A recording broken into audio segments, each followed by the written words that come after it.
Welcome to the MFS Wellness Podcast, a hybrid structure encompassing health, fitness, self-improvement, and entertainment, where no topic is off limits and all opinions are graciously welcomed. Let's get on with the show! And now, here's the host of the show, Mike Sinopoli. This is the MFS Wellness Podcast. I am Mike Sinopoli, and on this episode, here we are, a couple days before summer. Where are you at with that summer body? Which I don't like that term, summer body. You know that? It's not my favorite thing. There's lots of terms I don't care for, and that's one of them. Why? Because it makes it feel as if every year you need to go ahead and do some sort of hard diet from, September through March, where you basically neglect everything. Now you're overweight again and feeling crappy, and now you have this crunch to go ahead and do some extreme diet to get to this summer body, which sucks because you just have to do extremes at that point if you've neglected yourself for so long. I do understand the fact that it is traditional between, say, October and April to go into more of a bulk phase to put on muscle mass, which I agree with and do myself. But again, that's moderate and something that we prepare to do. So, if you're not there, if you don't have the summer body you want, you're down again, don't be. Just find a new approach. If you keep on going every year and you want to look a certain way for the summer, have realistic expectations. If you're, 300 pounds right now, there's a good chance that you might not even reach your summer body by next summer, because real training, real fat loss, and getting that shape takes a lot of time and effort. It's a great symbol of discipline.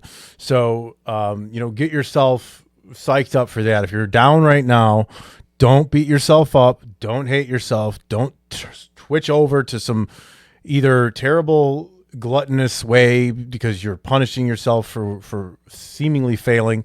I would just continue to do what you're doing as long as it's not extreme, and just take the 1 to 2 pound a week approach, live your life and be happy with that, and just keep going and never quit and stick with that stuff. Learn new things and keep going.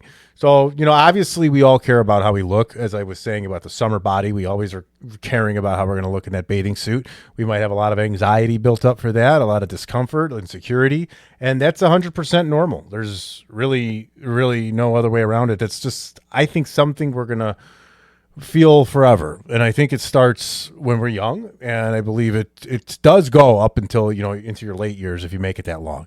I think when we're younger, we just seem to think that older people don't care anymore, but I believe that they do. And there's different reasons by the decade that people begin to train and, eat right and do all the whole fitness thing.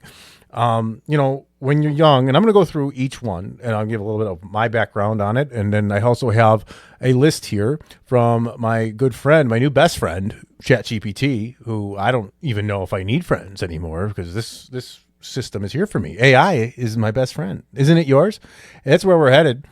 You can say whatever you want to it. It's just going to be there for you. It's like more loyal than a fucking dog, this program here. It's going to be wild. I saw something too that said that they're going to look back at Googling something like an internet search as like, holy shit, passe, because now they're going to have ChatGPT where you just put something in and bam, it's all there. Before then, we would just put something in, we would go link by link and piece things together to try to get information. But now ChatGPT is just going to put it right in front of you. But we have to be careful because, as we know, money always talks. And then if this gets into the wrong hands, the narrative of whatever is being shown, if we just go to what ChatGPT says, we are just eating up what the programmers want us to have. So that's going down a rabbit hole I'm not going to get into today because we're just not going to do that sort of thing right now. But anyways, ChatGPT helped me out here.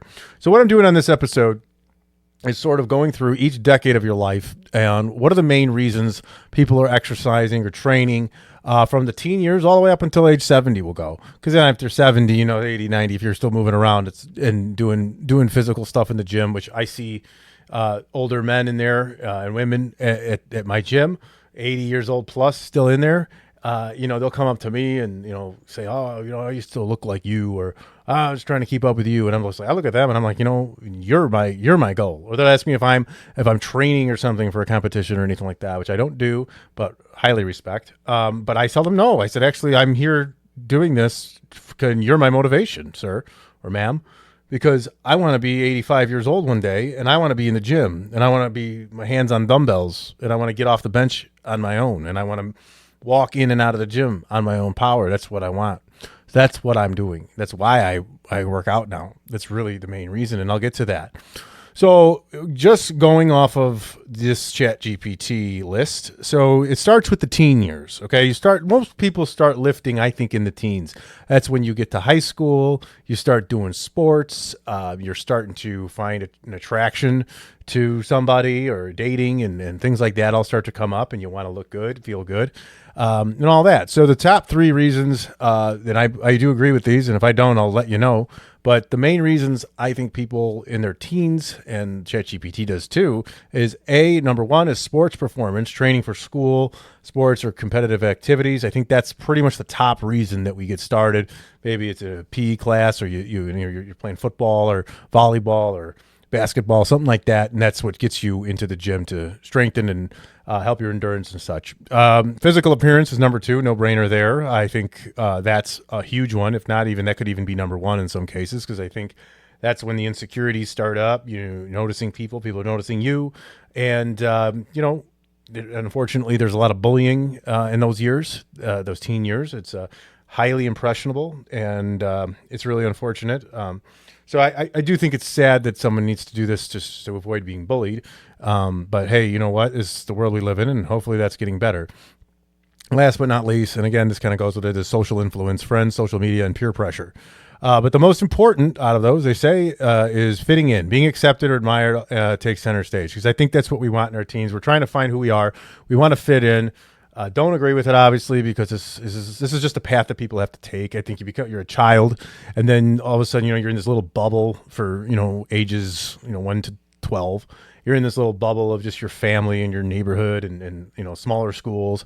And then all of a sudden you go to this bigger school, middle school or a high school, and you're just like, holy shit, there's lots of people in this world. And there's cliques and groups, and, you don't want to be the outcast left out or anything like that. It's sad, but it is it's the path that I think we all take. So that would be the most important. I agree with that on ChatGPT. I know that for me, that was the same. I personally, I'm a nerd. I watched a lot of wrestling when I was young, and I watched Teenage Mutant Ninja Turtles. They were ripped. The wrestlers, were muscular and all that, and that's just kind of what I wanted to look like. I thought it was a good masculine look, strong, and a nice example of positive masculinity in our society. So that's what I do. That's why I started, and that's something I carry with me to today. So since my teens, and I recall working out in my parents' basement. My dad had some of those old school weights filled with the plastic weights filled with sand and some other things, and just kind of got started that way. And just doing a lot of chest and bicep stuff because it's all about the looks. So in the 20s, then you move through your 20s. I think a lot of that still sticks with you. The main reasons in the 20s is from sports performance into as number 1 in your teens. It kind of goes to aesthetics, physical appearance, building muscle, getting that athletic look, specific body shape. So I think in the 20s you're still doing it for the look of it, and I know I did for sure. I had hit a when I turned 21, I hit a bit of a rough patch, not really rough, but like as far as my body went, where I just took on a lot of drinking after I turned 21, lots of bars, 3 nights a week at the bar, late night food, things like that. So, after a year or two of that, and realizing that, wow, this is catching up to me. Back in my teens, I could eat whatever I wanted. And now I'm like, holy shit, I got to start taking this fucking serious. And that is when I started to take it more serious, was in my 20s. And number 2 is dating and confidence. I think, feeling attractive and confident socially. This is, typically where you go from those teenage flings to maybe a more serious relationship, start to think about marriage and family. And number 3, stress relief. School, jobs, life transitions. It's a stressful time. There's a lot of pressure between 18 and 22. Maybe you got to pick a direction of your life. Maybe you're going to skip college and just go into the workforce. Maybe you're going to go into the military. Perhaps you go to a community college, a 4-year thing. You're whatever. It's all high stress. It's just, I think it's crazy still that they think 18 to 20 years old, someone's going to pick what they want to do for the rest of their lives and pay all that money for it. We've talked about that on this show before. But hey, that's what it is. So you just got to do your best with that. So there's a lot of stress, and then it's a stress relief to go ahead and work out and get that going. So I totally agree here. For me, in my 20s, I basically had the same girlfriend throughout the whole thing, who eventually became my wife at the time. So I was still just doing it basically for aesthetics at that point, and just, I guess, for confidence as well. Those would be my two reasons. And I didn't care for how I started looking after I was treating my body like a bunch of crap. So that was my 20s, and then I started to really get into it more in my late 20s. But the most important in the 20s, it says here on ChatGPT, is physical appearance. Health is on the radar, but looks usually lead. And I completely agree with that. So then you get to your 30s. 30s where I really kicked it up in my 30s. And I'll explain why after I go through these ones from ChatGPT. Number one is health maintenance, weight management, cholesterol, energy. 2 is family responsibilities, staying fit to keep up with kids or career. 3, injury prevention, functional fitness, realizing the body has its limits, so you're not as invincible as you once thought for the first 2 decades of your life. And the most important, they say, during your 30s is sustainable health and energy. People begin prioritizing their long-term well-being. And I have to say, I agree. I had my first daughter, I think it was about 30 or 31 years old. I stopped smoking cigarettes completely. I didn't smoke a lot, but I stopped. I said, I'm having a kid, I'm done. And I stopped doing that. I kicked up the training. I don't know. I just, something about having a child, whether it's for an example or just a fear of, letting myself go to an unhealthy place and having that deathbed regret. That I didn't take care of myself better for my kids, grandkids, and hopefully great grandkids, all of those. That became what led it to me. However, I will not lie to you. If you followed me on social media through those years, aesthetics were still a very high priority to look good and feel good. But boy, did the health maintenance really kick up at that point. Because I believe in being an example for who both my daughters should look for, when they're looking for someone to be, strong, safe, and protective of them, and respectful. That's what I aim for. So yes, sustainability and health and energy begin to be prioritized long-term there. Then you get to your 40s. That's where I'm at now. And the main reasons for that, according to them here, is longevity and disease prevention, because this is where you can start to, if you've treated your body poorly, this is kind of the decade where things start to give you some warnings, or maybe even have an issue. Heart health, diabetes risk, all of those things start to really take the chances of those really escalate into your 40s. Also stress management with midlife. That's number 2. Responsibility, emotional balance. I'm feeling all this. I am literally, ChatGPT pretty much nailed me. That's why I'm not really disagreeing or giving anything different here. I agree with this. So stress management, number 2, and then maintaining strength and mobility. Noticing strength or recovery dips. Maybe it's taking you a little bit longer to recover from workouts as you age a little bit. That's very normal. I'm feeling that a bit. So the most important here is staying healthy and resilient. Quality of life and energy become vital. So 100%. I'm doing it for looks still, not going to lie. I do like to look my best when I can. I'm not as obsessive, which is great. I used to really be particular. And now I'm sort of in this stage of still maintaining something that I'm proud of, that I feel good about, but also knowing that I can't let my aesthetics become a stress, because if I let that stress me out, then what good is this? It's sort of working against me at that point. So, and like I say to most people and clients and things is, what's the end game to this? There is no end. That's first off. There is no end game to your fitness usually, unless you've completely given up on yourself, which I don't want to see anybody do. But the best thing you can do is just have an acceptance of your lifestyle with the body that it produces. That's really all you can do. And once you're okay with that, accept any risks, accept how you look in the mirror, and that's a win. That's actually a very good quality of life. I would stress that if it's a very dangerous, gluttonous diet, that maybe you shouldn't, just because it's not good for you long term. But there's no shame in having a couple extra pounds on you, 10 pounds on you, maybe 15 even, if you're happy with it and you don't let that destroy you every day. And you can say, well, hey, you know what? I go to the gym 3-4 times a week. I'm lifting weights. I feel good. Yes, I have a little extra on me because I do enjoy my weekend out with my friends, having pizza or margaritas or whatever, and maybe occasionally dinner with my family. It's not necessarily counted or planned. You know what? Those things are more important than having a six pack to show off on Instagram. And to take me as an example of that, because I know it, and nobody cares. No one's going to care about you more than your offspring, your children. So whatever is going to do best for them, go for that. That doesn't mean you can't. If you can do it, if you can have a six pack and feel great and still do all the stuff, you could go for it. I mean, who cares? Just as long as you're happy and setting a good example, not being obsessive. So that's it. In the 40s, it's staying healthy and resilient, quality of life and energy becoming very vital. And I agree. So now I'm going to get into some uncharted territory here into the 50s, which I'm not there yet. I'm 42. But I'm going to go ahead and just read what they say. And I mean, I'm just going to have to take their word for it and agree. The main reasons: combating aging, fighting muscle loss, stiffness, and slowing metabolism. So as you can see, that's sort of becoming its own issue there when you turn 50 is kind of the over the hill, really. But I believe and know that you can be in very good shape throughout your 50s. I've seen people do it. That's my plan. I have no intentions on ever stopping this in my life, and that is ingrained in me, and I'm grateful for it. And that does not make me better than you. That does not make me special. That is something that I would just say you can do it. Anyone can, and everyone should.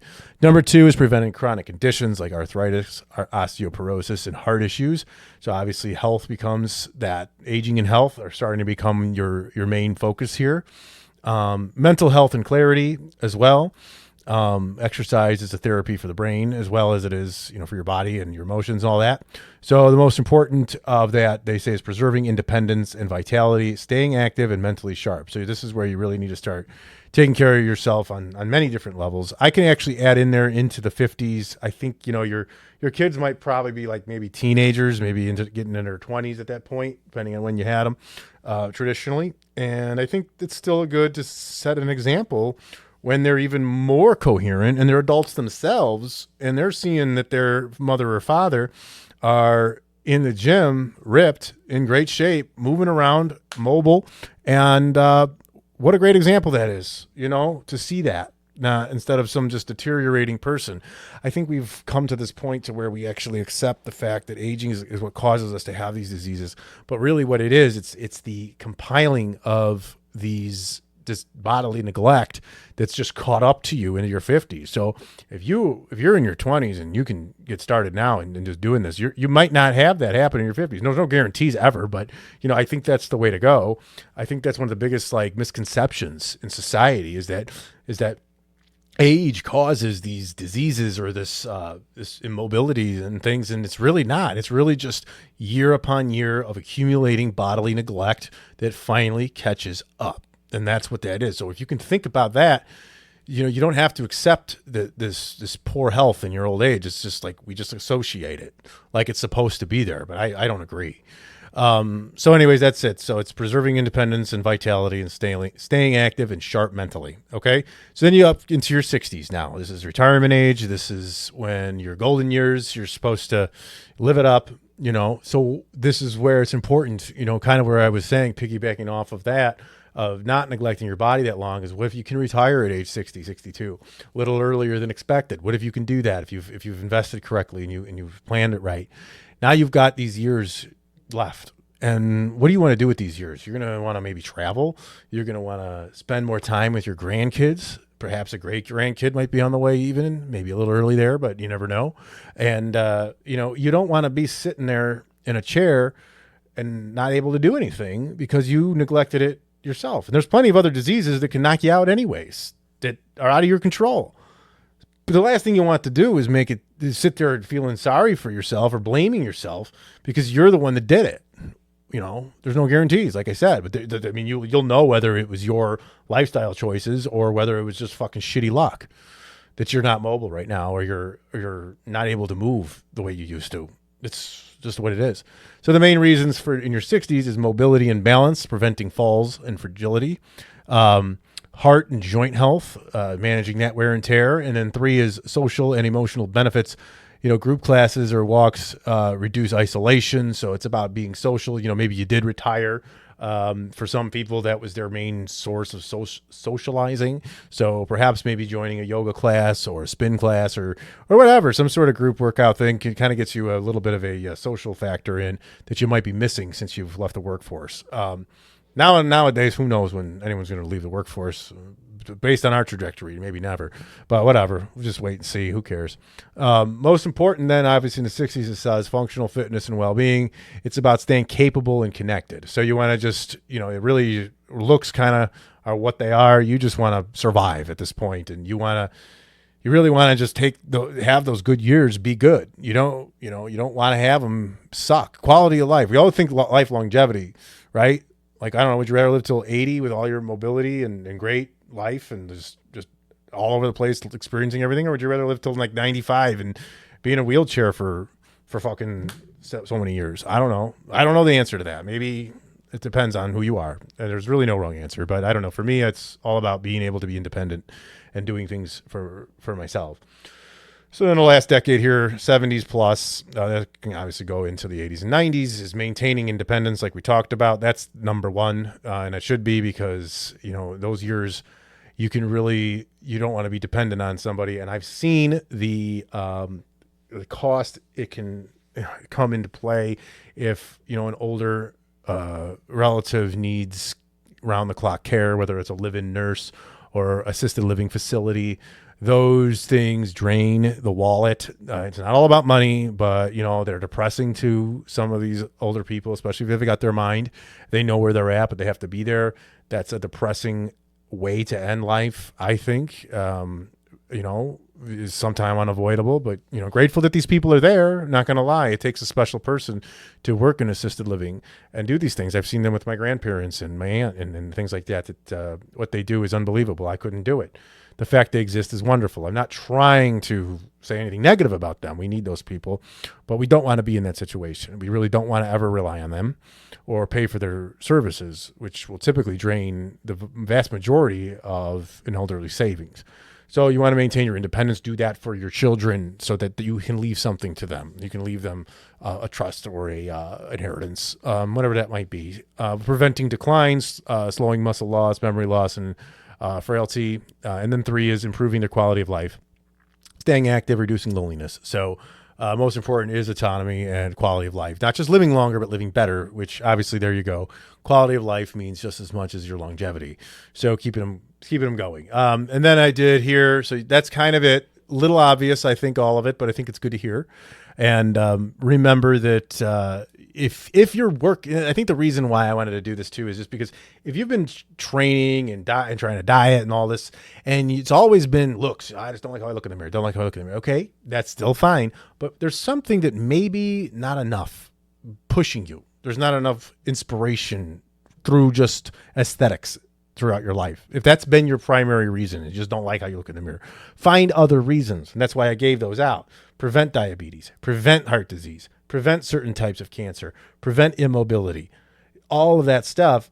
Let that be a motivator for you, a consistent motivator. And maybe that'll flip a switch, and maybe you will become more fit and active. And as a byproduct of those reasons that you're doing it, you'll look better in the mirror and you're going to be happier. So I actually asked Chat GPT here also, what are the 5 worst reasons to exercise or train? We know the best. We know what to do. We know why we do it. What's the worst reasons? Now, I asked them for 5. They gave me 5. I have one that I absolutely despise, and I'm going to tell you that before I go into theirs. Mine is when somebody gets in shape and does it because they're trying to attract a member of the opposite sex, whatever, same sex, a lover, a romantic interest, whatever you want to call it, whoever you are into, whatever it is. But the problem there is that you're doing it for somebody else. Technically, you want somebody else to like you in a certain way. So you're going for this body, not for yourself, but for this mysterious person that you're hoping to find. I don't like that. That should be just something that happens as you're taking care of yourself. Because what I see is that people will go ahead and do that. Guess what? They hook up with somebody, find somebody. Oh, we like it. They like each other. They finally did it. They get engaged. They move in. They get married. And then all of a sudden, they just push all of that effort aside and all this weight comes back, and it comes back fast, and it comes back in raging, and then they're out of shape again. And then guess what? Life progresses. Kids come. Maybe there's a marital issue. Maybe there's a separation or a divorce, and then everything's a mess. And then all of a sudden, you're looking back at how you looked 20 years ago, and you're like, oh my gosh, I just completely shit the bed on this, and now look at me. Everything's in shambles. Or even if you're not, even if your marriage is good, and then all of a sudden, like, you just age a little bit. You get into your 40s, and you're like, what did I do? And then, bam, look at yourself. Now because you tied your fitness to that person, you attain that person, you have them. Now you've reached your goal. Therefore, why are you still doing it? You won't still do it because that's it. It didn't become who you were. That, or even an event like a wedding or a vacation. I mean, I get it. Maybe trying to shed some extra pounds for a trip. I've done it. I'll still do it. That's fine, but it's got to be, like a month in advance of just extra tone. I would say toning. I almost said a curse word. Toning. Ugh, doesn't exist. But anyways, like, you want to shred down a little bit and feel better that way for maybe a beach trip or an event, whatever. That's fine. But and again, that shouldn't be your primary motivator. Those are little temporary pushes that you want to do. So anyways, ChatGPT here says the 5 worst reasons to exercise or train is punishment for eating. Why it's bad. Exercising to burn off calories or atone for bad food choices fosters a very toxic relationship with food and movement. It does. And it's also, you don't want to, if you're punishing yourself through working out, you don't like it. No one wants to be punished. You want to love your workout. You want to enjoy it. You want to feel good, not punish yourself, not beat yourself up. And that's mentally going to fuck you up. Because that's the next bullet point. Mental effect creates guilt, shame, and anxiety around eating and exercise. And a better alternative is to move your body, feel good, strong and energized, to not punish yourself. And again, it goes back to not working out, not because you hate yourself, but because you love yourself. That's what you want to do. Number 2 is to look like someone else. Why it's bad. Training to replicate another person's physique, especially an influencer or a celebrity, ignores genetics, lifestyle, and your unique body. Never try to be somebody else. I don't care who it is. You want to be the best version of you. You can take some pointers from people who maybe have a physique that you admire and do kind of some things that they're doing, but the results, you need to own those as your own. You're your own person. You'll never be another human, so never. Mental effect of that leads to frustration, low self-esteem, and body dysmorphia. The better alternative to that is to set goals based on your potential, strength, mobility, endurance, and not a comparison. So just like they've said, you've heard it before, it's white noise, you versus you. It's you against the person in the mirror here. One of the best things about fitness and training and all of this good stuff is that you have the control. You don't have to worry about anybody else. The number one thing you want to eliminate outside of a trainer or coach is then it's you. It's just you versus you. You just let others help you when you need it. Take on a coach or a trainer, talk to a friend or something like that is in good shape and doing things, and take pointers from them, but collect all of that to create the best version of yourself, not to be them. That's it, whoever it is. Number 3 is to get revenge or prove someone wrong. The good old spite workout. Somebody called you fat, and then now you're gonna shred it down and show them why it's bad. This I'll show them mindset may give a short-term drive, but usually crashes hard when the emotional high fades. So yeah, a lot of times that will hurt in the short term, but then eventually you stop thinking about it, or maybe a couple people tell you look good just to be nice, and then you just forget that person and you just kind of go back to your own thing. I don't know. I mean, maybe I can disagree with this one a little bit, because I think that maybe sometimes that comment could just strike a nerve and it changes your life. So I could disagree here slightly. I think they have a good point. I don't think it should be shouldn't be your primary drive, but I think it can help, because it didn't make you feel good. The mental effect of that, external validation rarely satisfies. It can trap you in a cycle of trying to prove yourself. And yes, that's, kind of just put me in my place of why I said initially that could be a good thing, but hear it, take it in. If a person's going to tell you something about yourself that's negative, there's something wrong with them, not you. But, get on track. If it helps you, push you to the right track, take it, but to get on board with doing it for yourself. So, yeah, a better alternative here would be train for you and not settle scores. So forget everyone else. Number 4, another bad reason too, is because you hate your body. That might be contradictory with why, if I'm changing it, why, it means I don't like something. Exercising from a place of self-loathing increases the chance of overtraining, injury, and burnout. Mental effect reinforces negative body images rather than help you improve it. And a better alternative is to use exercise to care for your body, not fix it. Appreciation, not resentment, leads to consistency. So you just got to flip that switch a little bit and continue to go and love what you've done. Remember how far you've come. That's another thing. That's another reason why I've never really stopped and quit and just never worked out for 2 decades, two and a half decades maybe now, is because is just because I've worked so hard to get to where I'm at. I'm not saying I have the greatest physique in the world, but I'm proud of where I'm at, and I don't want to lose it. Has it become part of my identity? Yeah, it has. But it can be a stress to maintain this, and it gets harder as you get older. But again, it's something that makes me feel good. It's when I get frustrated with external things like work, parenting, other people in general, society, nauseating political crap, and people tearing each other up. When I can just go and I know that I have that gym and my food and everything here is in my control, that gives me peace because I don't have to deal with none of those people, none of the bosses, significant others, kids, strangers on social media, none of these people, friends, none of them can take that away from you. None of them. That's you. And no one can do anything about it. And let them hate you if you do a lot of good for yourself. Let them. That's a great way. If somebody just hates you for improving yourself, wow. What a great affirmation that you're doing well. I think. Let them. Bring it on. Hate away. Number 5, to earn food or cheat days. Yeah, no, that's no good. Why it's bad. It ties your self-worth to eating habits, to performance metrics like calories burned. The mental effect, it reinforces disordered eating and guilt around rest days or indulgences. A better alternative is viewing food as fuel and pleasure, not something you earn to justify. I like that because I don't use cheat days. And I've started to, I don't want to say correct, but I've told clients who say, I only cheated once. You didn't cheat. Stop. Cheating is like diet mentality. Go away, diet mentality. The only people that I think can cheat, or is anyone doing a a fitness competition? And that's truly cheating because you're prepping for a show to be on a stage. Then it can be bad. Then it's bad to cheat, to have a cheat day or a cheat meal. Unless they're built in by your coach, then that's that. But if you're just a person 35 to 50 years old, you're done having kids and you just want to look better and lose a little bit of weight and feel fit and good, there are no cheat days. You're going to go out to a Mexican restaurant with your friends. You're going to go out to a family restaurant with the kids. You're going to do that. And then you're going to eat what's there. And you can just make different choices, better, bad choices, whatever you want to call it, and go. Just cheat days. Cheat is a bad word. It's a negative word, and it goes along with punishment. Take them out of your vocabulary. You don't need to punish yourself for eating.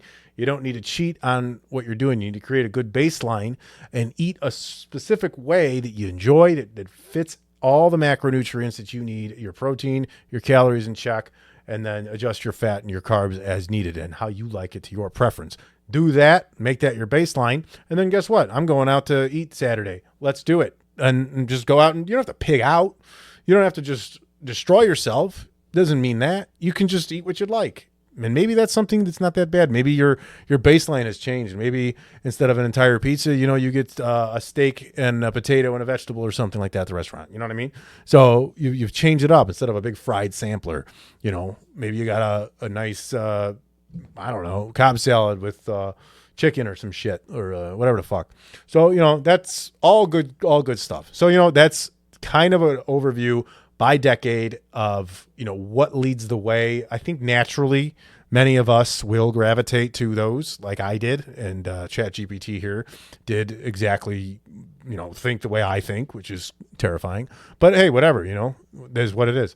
And all I want you to take from this episode is if you're missing something, if you're not clicking, but you want to and you can't find it, find a new way, find a motivator, find an inspiration, find something that drives you to do this. Okay. Take away the food comfort and don't turn to it as a vice, and don't make workouts dreadful. Make them something you can look forward to. It can happen. And you're going to maybe hate it at first too, especially if you've been overindulging in, hyperpalatable foods, high sugar foods, high sodium foods, fried foods, and you start to have to desaturate those taste buds. There might be a moment of sucking. It might suck for a little while, but that's the path. Okay. The pain is the path, because what's going to happen is you're going to kind of desaturate those taste buds, and stuff that may not be so appealing to the taste